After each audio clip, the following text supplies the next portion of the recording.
Puting-puti nga talaga yung buhangin, no? Oh, what's this? It's so malumot. But that's okay. It's a natural phenomenon. Ay, ang taray. Sinasayaw nila yung background music ko, B. At ayan, kakatayin na po yung baboy. Ako na dyan, kuya. Ano ka ba? Parang tanga. Ganon yung pag-ahon sa kahirapan.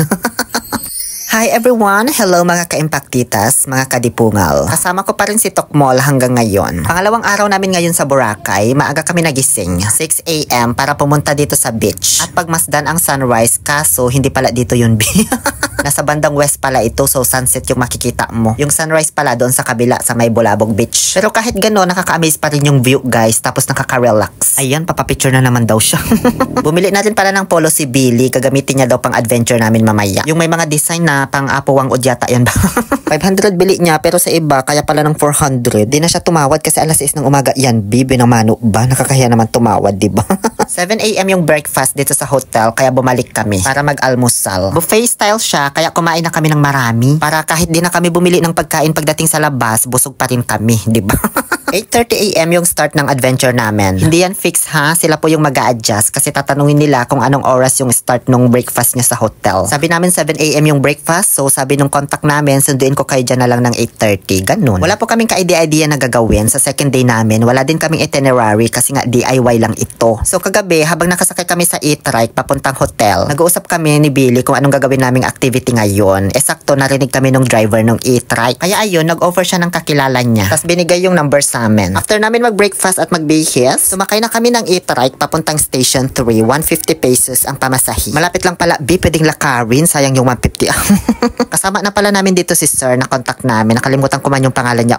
Dito pala sa Station 3 ang starting point ng mga activities dito sa Boracay. Registration, qualification, ganyan. Bali, fill out ng form yung unang pinagawa sa akin, tapos nagbayad, and then magpapa-QR code scanning na. Tapos tatatakan ka sa wrist. Ang kinuha pala naming activity ay yung ATV with zipline. Yes, zipline po talaga tawag nila dito, B. Huwag ka nang umangal, ayan sa chat sa akin, oh. May mga inclusions pa yan, basahin nyo na lang. For 1,500 pesos per head. Pag ATV lang with inclusions, 1,000. Kapag zipline naman with inclusions, 800. Pero kapag kasama na yung dalawa, 1,500. So yun yung kinuha ko, tig 1,500 kami. May iba pa silang ino-offer na teka lang, videohan ko lang daw muna itong nadimonyo na to kahit puro lumot yung background niya. O siya, tama na yan. Baka hinahanap ka na ni Luis Manzano. May shooting pa daw kayo sa Rainbow Rumble ba?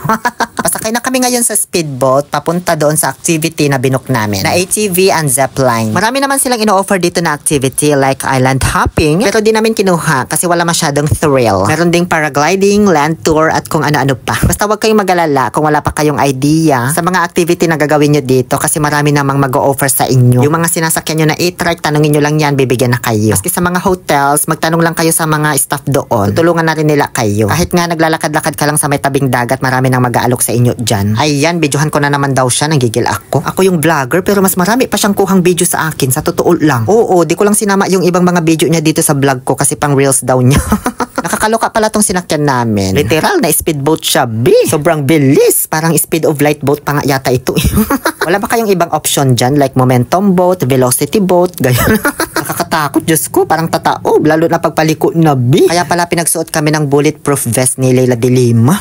Pero enjoy naman siya. Hiyawan tsaka tawanan nga kami dyan nila Madam Abby. O, diba? May kaklose na kami agad dito. Pagdating namin dito sa kabilang isla, binigyan na kami ng tour guide, tig-isa bawat grupo. May pagka-nonchalant nga lang yung tour guide na na-assign sa amin. Kaya tahimik lang kami sa isa't isa. Konting lakad lang hanggang sa may sakayan. Kasi sasakay pa ulit kami papunta doon sa resort kung saan gaganapin yung mga activities na binook namin. Medyo malayo-layo pala yung biyahe, B. Around 30 minutes ganyan. May mga nadaanan kaming eskwelahan, mga taniman ng palay. Kung saan narinig ko doon sa isang tour guide. Hindi dito sa tour guide namin ha. Chismosa lang talaga ako.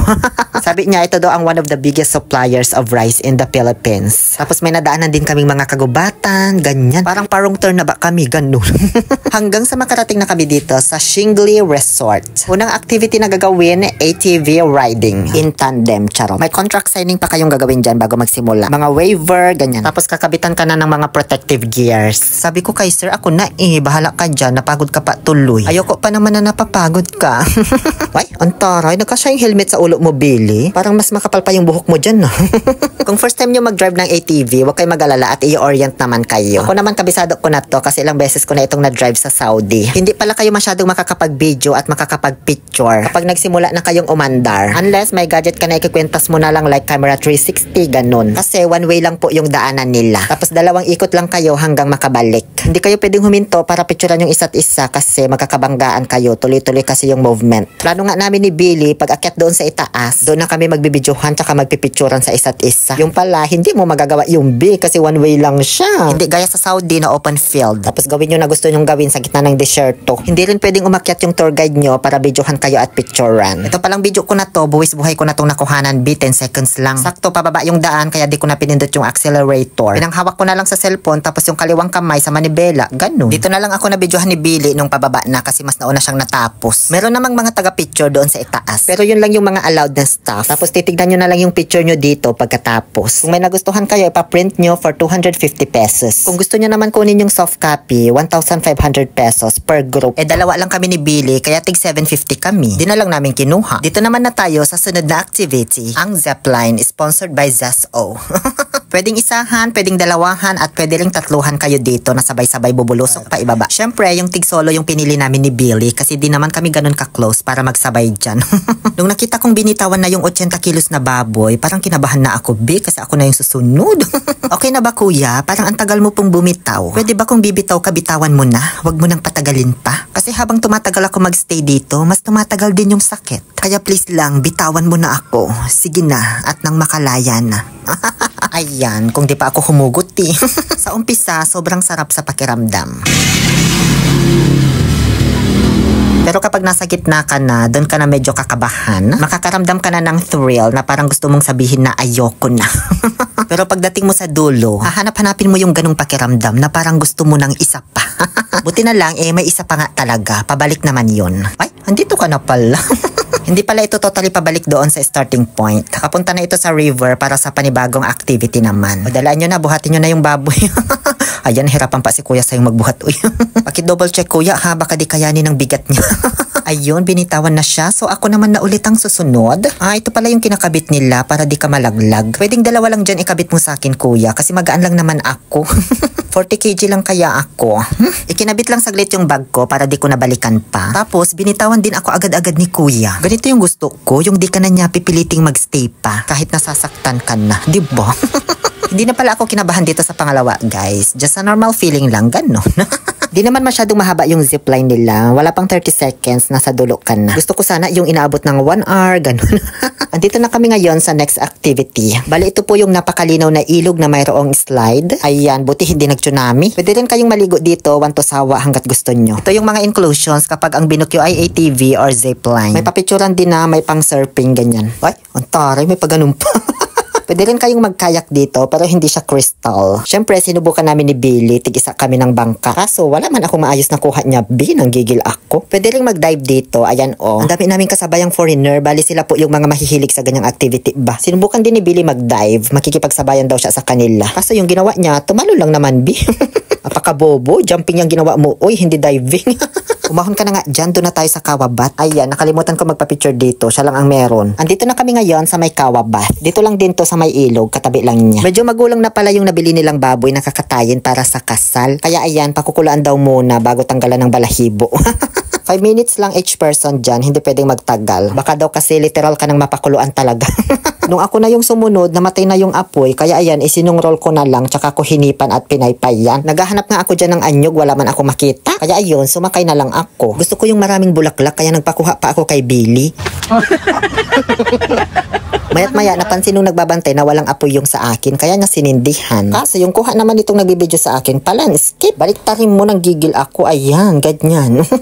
O siya, tama na yan, nakapag-picture naman na ako. Parang mainit-init na rin kasi bisa puwet. Okay na to, sabi ni Grace Tan Felix. Bali, ito na po yung last activity. Pero pwede pa kayo magstay dito hanggat gusto nyo. Maligo sa ilog, mag-slide, ganyan, magkayak, at bumalik dito sa Kawa. Pero nag-decide na lang kami ni Billy na umuwi. Bago kami umuwi, may inabot na insekto sa akin si Abby. Kakaiba siya pero di ko alam yung pangalan. O gusto mo tong iuwi?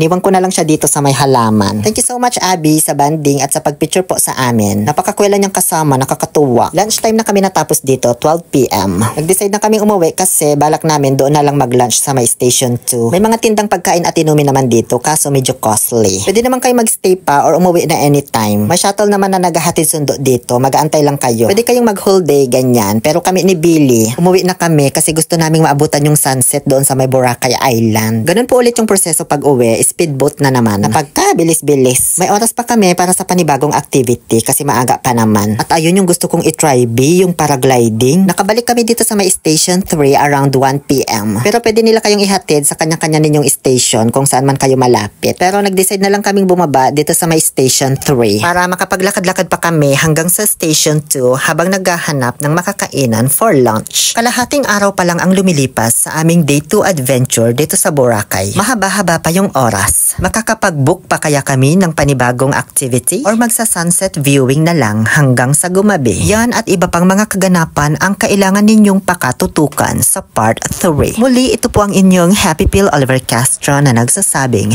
no to toxicity, let's make people happy.